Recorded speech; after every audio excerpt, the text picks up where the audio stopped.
যুক্তরাষ্ট্র ও ইসরায়েলের সঙ্গে ইরানের যুদ্ধবিরতি ঘোষণার পর এবার ইউক্রেনে যুদ্ধবিরতি ঘোষণা করেছে বিশ্বের অন্যতম পরাশক্তি রাশিয়া।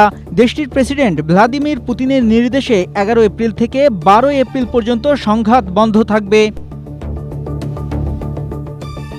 মূলত ইস্টার সানডে উপলক্ষে এই 32 ঘণ্টার যুদ্ধবিরতি দিয়েছেন পুতিন। রুশ প্রেসিডেন্টের কার্যালয় ক্রেমলিনের ঘোষণা অনুযায়ী প্রেসিডেন্ট ভ্লাদিমির পুতিন শনিবার বিকেল 4টা থেকে যুদ্ধবিরতির নির্দেশ দিয়েছেন।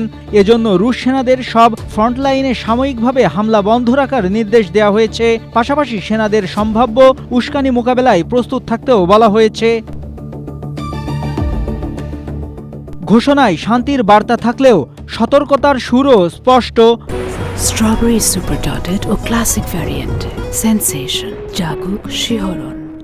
রাশিয়ার পক্ষ থেকে ইউক্রেনকেও এই পদক্ষেপ অনুসরণ করার আহ্বান জানানো হয়েছে। তবে ইউক্রেন এখনও সরাসরি পূর্ণ সম্মতি দেয়নি।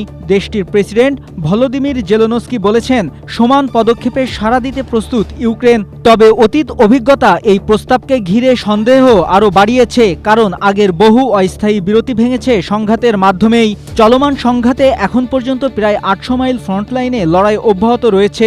মানবিক দিক থেকে স্বস্তির সুযোগ থাকলেও সামরিক বাস্তবতা এখনও অস্থিতিশীল। এদিকে রাশিয়ার পররাষ্ট্র মন্ত্রণালয়ের মুখপাত্র মারিয়া জাখারোভা বলেছেন, ইরানের বিরুদ্ধে যুক্তরাষ্ট্রের শোচনীয় পরাজয় হয়েছে। রাশিয়া শুরু থেকেই ইরানের বিরুদ্ধে অবিলম্বে আগ্রাসন বন্ধ করা এবং একটি বাস্তব রাজনৈতিক ও কূটনৈতিক সমাধান শুরু করার প্রয়োজনীয়তার কথা বলে আসছে, কিন্তু যুক্তরাষ্ট্র তা আমলে নেয়নি।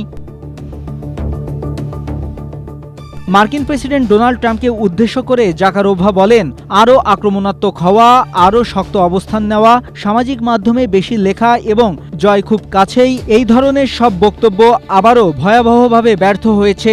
একইভাবে যুক্তরাষ্ট্রের একমুখী আক্রমণাত্মক ও উস্কানিবিহীন হামলা ভেস্তে গেছে।